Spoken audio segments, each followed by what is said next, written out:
2.5n minus 2.5, ठीक है।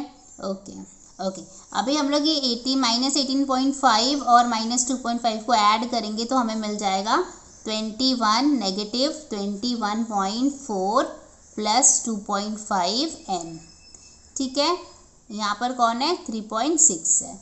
अभी ये 21.4 को इधर लेके जाएंगे 3.6 के पास, तो 3.6 प्लस 21.4 इक्वल टू 2.5n।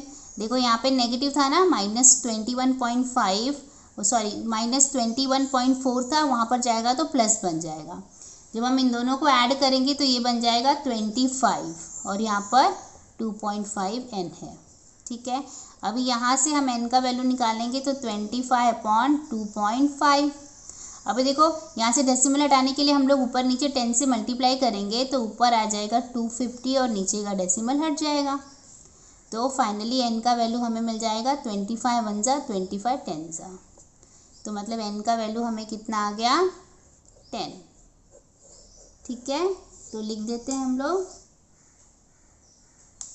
ठीक है। नेक्स्ट क्वेश्चन करते हैं।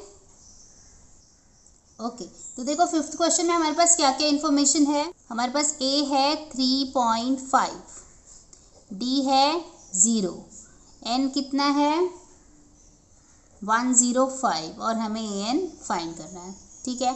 फॉर्मूला लगा देते हैं, an equal to a plus n minus 1d, ठीक है। a का वैल्यू है 3.5, n का वैल्यू है 105 माइनस 1 और d हमें कितना दिया है, 0 दिया हुआ है, ठीक है। तो 3.5 एज इट इज़।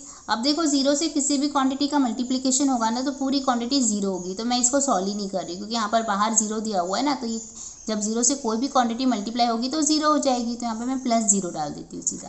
तो मतलब an का वैल्यू मुझे कितना आ गया, 3.5, ठीक है।